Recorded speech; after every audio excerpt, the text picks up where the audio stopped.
უცხოური აგენტურა ცდილობს რუსოფობიის გაღვივებას და ჩვენ არ ვაძლევთ ამის საშუალებას. ეს არის ჩვენი გზავნილი. ამ თემაზე სასაუბროდ ირაკლი კობახიძემ ამ კვირაში უკვე მეოთხედ მოიცალა.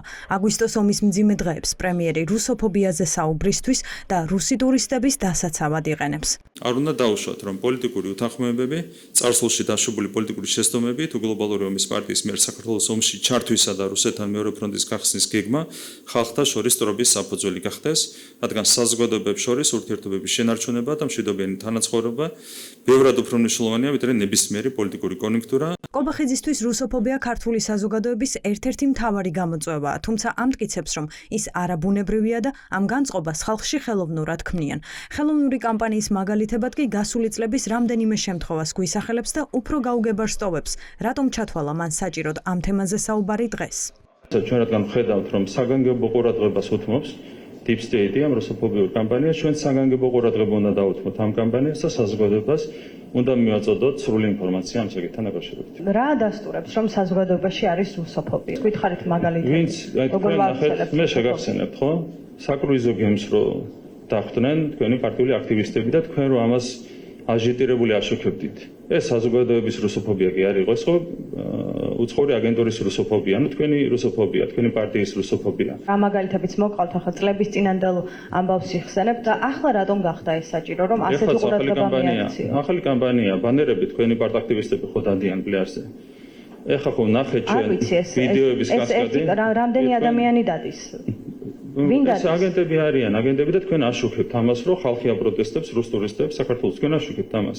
ირაკლი კობახიძე იტყუება, მედიას არც სანაპიროზე რაიმე საპროტესტო აქტი დაუგეგმავს და TV პირველს ის არც გაუშუქებია. მოგვიანებით გაირკვა, რომ ის რუსოფობიის მაგალითად სწორედ ამ შემთხვევას განიხილავს. მოქალაქეებმა სანაპიროზე პლაკატი გაშალეს წარწერით რუსეთი ოკუპანტია. ანუ ოცნების ლიდერისთვის ანტისაოკუპაციო განწყობის ჩვენება უკვე რუსოფობიაა. ტურისტთან როცა მიდიხარ პოლიტიკური ბანერით, აი ეს არის რუსოფობიური კამპანიის ხელოვნურად გაღვივა, სამარცხვინოა. რუსოფობიური კამპანია რო განაცხადებს, რომელზეც დატანილი იქნება წარწერა, რომ რუსეთი ოკუპანტია და ბანერით გავივლი რუსი ტურისტის წინ. ეს ჩამეთვლება რუსოფობიად. ამას მეუბნები. ეს არის რუსოფობიური კამპანიის მკვეთრი გამოხატულება. კობახიძე ლაპარაკობს კალაძე მოქმედებს. საზოგადოებამ ამ კვირაში უკვე მეორედ რუსულ ენაზე ალაპარაკებული თბილისის მერი ნახა.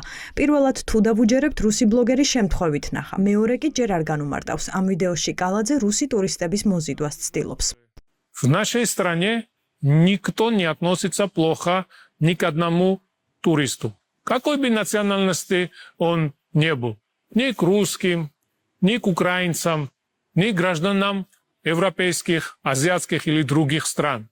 Наш народ считает гостя подарком от Бога. თუ ოცნება რუსოფობიას ქართველი ხალხის ბუნებრივ მდგომარეობად არ მიიჩნევს, გაუგებარია რატომ ექცევა ამ საკითხს ამხელა ყურადღება. უფრო საინტერესო კი ისაა, რომ კობახიძე მტრის განმარტების შეცვლასაც ცდილობს.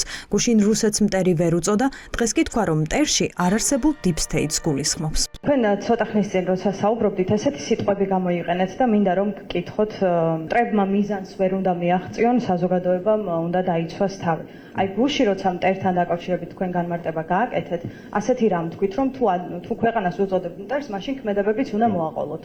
და მტრის განმარტებას ხომ არ ცვლით, თუ დღეს მტერში ვის გულისხმობთ? მე შეგნებულად ზოგადად მიდგომა გითხარით. მაშინ არავის მიმართ არ უნდა არც ერთ სახელმწიფოს არ უწოდებთ მტერს და დღესაც არ გაგვიგეთებია ეს.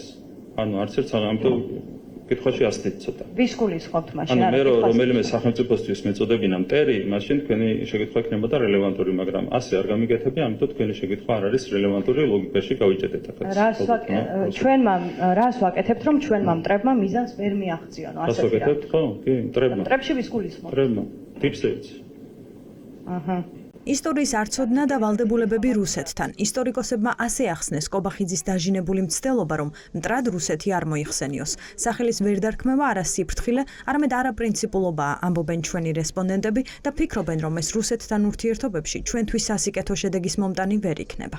ეს კუკუდამალობანას თამაში ოკუპანტს უძახიდან მტერსა უძახი მახა ძალიან არასერიოზული. უნდა იმოქმედოს სხვანაირად, უნდა ილაპარაკოს სხვანაირად, სამწუხაროდ არც სწორედ ვლაპარაკობთ, არც სწორედ მოქმედებთ. როდესაც უკან იხევ აი ესეთი მტრის წინაშე რუსეთია, ის კეთილი კი არ ხდება, ის უფრო უარესად იქცევა.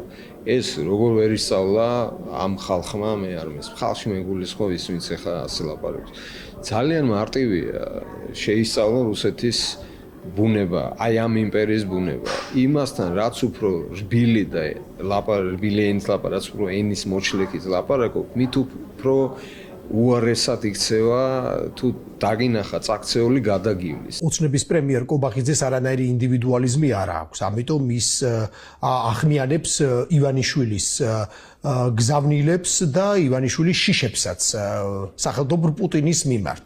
ერთი მხრივ შიშებს და მეორე მხრივ ვალდებულებებს. ამიტომ ისინი ლაპარაკობენ რუსებისათვის და რუსეთისათვის და არა საქართველოსათვის და არა ქართველი ხალხისათვის. ამას აქ ყიდიან როგორც ასე ვთქვათ მშვიდობის ბრჭყალებში პოლიტიკას, მაგრამ არანაირი მშვიდობა და რუსეთი ეს ორი ცნება შეუთავსებელია პირიქით ძალიან სახიფათოა საქართველოსათვის. აგვისტოს ომის 18 წლის თავზე ოცნებამ ისიც კითხვა, რომ 12 აგვისტოს დადებული ცეცხლის შეწყვეტის შეთანხმება კაპიტულანტური იყო. ასეთი პოზიციით კი ბუნდოვანი რჩება, როგორ მოახერხებს საქართველოს პარტნიორების დარწმუნებას, რომ რუსეთს ვალდებულებების შესრულება აიძულოს, როცა დოკუმენტს თავად საქართველოს ხელისუფლება აკრიტიკებს.